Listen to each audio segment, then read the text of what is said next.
Hi friends, आज हम बनाने जा रहे हैं कढ़ाई चिकन ढाबा स्टाइल में। अगर आपको स्पाइसी और मसालेदार चिकन खाना पसंद है तो ये आपके लिए परफेक्ट रेसिपी है। बहुत ही लाजवाब और मसालेदार बनके ये कढ़ाई चिकन रेडी होगा और बहुत ही क्विक रेसिपी है, बहुत जल्दी बनके रेडी हो जाती है।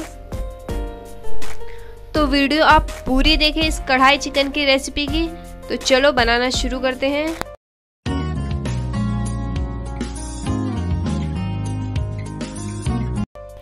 तो सबसे पहले हम यहाँ एक मसाला रेडी कर लेंगे, जिसमें 1 टीस्पून जीरा, 1 टेबलस्पून साबुत धनिया, ये 3 से 4 लाल मिर्चें और ये 8 से 10 काली मिर्चें और हाफ टी स्पून सौंफ ऐड कर लेंगे।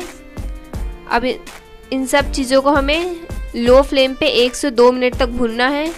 यहाँ हमें इनका कलर नहीं चेंज करना, बस हमें थोड़ी देर तक भूनना है कि मसालों में से अच्छी खुशबू आने लगे। ये देखिए ये सारी चीज़ें अच्छे से भुन गई है। अब हम इसे ठंडा करके पीस लेंगे।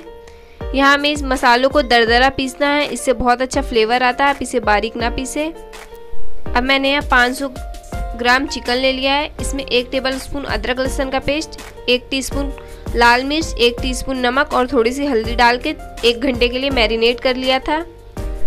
तो हमने यहाँ एक कढ़ाई ले ली है, जिसमें 3 टेबलस्पून ऑयल ऐड कर लेंगे। हमने सरसों का तेल ऐड किया, इसलिए हम इसको अच्छे से गर्म कर लेंगे। फिर इसमें 4 छोटी इलायची, जिसको थोड़ा सा ओपन कर लिया था, वो ऐड कर लेंगे। इसको थोड़ा सा चला लेंगे। अब यहाँ 3 मीडियम साइज़ के प्याज, जिसे हमने ऐसे बारीक कट कर लिया, वो ऐड कर लेंगे।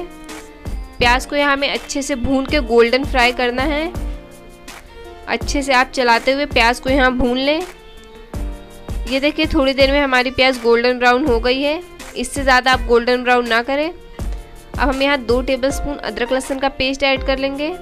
इसको अच्छे से 1 मिनट तक भून लेंगे कि अदरक लहसुन की कच्ची स्मेल ख़त्म हो जाए। अब हम यहाँ अपना मैरिनेट चिकन ऐड कर लेंगे और इसको अच्छे से हम भूनेंगे कि चिकन अच्छे से भून जाए और इसका कलर चेंज हो जाए। आप अच्छे से चलाते हुए चिकन को भूनिए। यहाँ चिकन को भूनना बहुत ज़रूरी है, इससे बहुत अच्छा फ्लेवर आता है। ये देखिए चिकन भून गया। अब हम इसमें 2 मीडियम साइज़ के टमाटर को बारीक पीस के ऐड कर लिया है। ये जो हमने मसाले बना के रखे थे वो ऐड कर लिया है। ये 1 टेबलस्पून कश्मीरी लाल मिर्च है। ये 1 टेबलस्पून गरम मसाला पाउडर है और ये 1 टेबलस्पून नमक है। नमक आप अपने टेस्ट के अकॉर्डिंग ऐड करें, हमने मैरिनेशन में भी नमक ऐड किया था। इन सब चीज़ों को अच्छे से मिक्स कर लेंगे। ये मैं आधा केजी बना रही हूँ तो उस हिसाब से मसाले डालें। अगर आप 1 केजी बना रहे हैं चिकन तो मसालों को डबल कर ले। जितने अच्छे से हम यहाँ मसालों के साथ चिकन को भुनेंगे उतना ही अच्छा फ्लेवर हमारे कढ़ाई चिकन में आएगा। तो देखिए यहाँ हमने थोड़ी देर अच्छे से भून लिया है, मसाला अच्छे से भून गया है। अब मैं इसमें आधे कप के करीब पानी ऐड कर लूँगी और इसको मिक्स कर लूँगी। यहाँ हमें चिकन को अब थोड़ा सा पानी ऐड करके ढक के गलाना है। चिकन अच्छे से गल जाना चाहिए। हमने यहाँ ढक के 5 से 7 मिनट तक लो फ्लेम पे हम पका लेंगे इसे। देखिए 5 से 7 मिनट तक हमने पका लिया। अब चेक कर लेते हैं। हमारा चिकन अच्छे से गल गया है और एकदम परफेक्ट कढ़ाई चिकन बन गया है। पर अभी कुछ चीज़ें इसमें जाना बाकी है।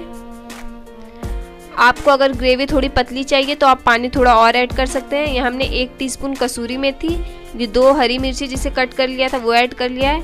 ये 1 टमाटर था जिसे हमने क्यूब में कट कर लिया और ये थोड़ी सी हरी धनिया थी वो ऐड करके इसको मिक्स करके 1 मिनट तक ऐसे ही हम पका लेंगे इसको ओपन करके। ये देखिए 1 मिनट तक हमने पका लिया है। अब हमारा कढ़ाई चिकन बनके यहाँ पे रेडी है, एकदम ढाबा स्टाइल में। ये देखिए देख के मुँह में पानी आ रहा है, इतना टेस्टी बनके हमारा कढ़ाई चिकन रेडी हुआ है। तो आप इसे सर्व कर लीजिए जीरा राइस, तंदूरी रोटी या गरम गरम पराठों के साथ अपने घर वालों को। ढाबे के कढ़ाई चिकन का मज़ा आपको घर में ही आने वाला है। ये देखिए कितनी परफेक्ट कढ़ाई चिकन की रेसिपी बनके रेडी हुई है। आप अगर चाहें तो आप इसमें थोड़ी सी ग्रेवी बढ़ा सकते हैं अगर आपको ग्रेवी चाहिए, और आप टमाटर की जगह शिमला मिर्च या प्याज भी ऐड कर सकते हैं। आपको जो पसंद हो तो ज़रूर ट्राई करें मेरी इस कढ़ाई चिकन की रेसिपी को। आपको बहुत पसंद आएगी। और आपको वीडियो कैसी लगी मुझे कमेंट करके बताएं। वीडियो को लाइक करें और मेरे चैनल को सब्सक्राइब करें। तब तक के लिए बाय बाय।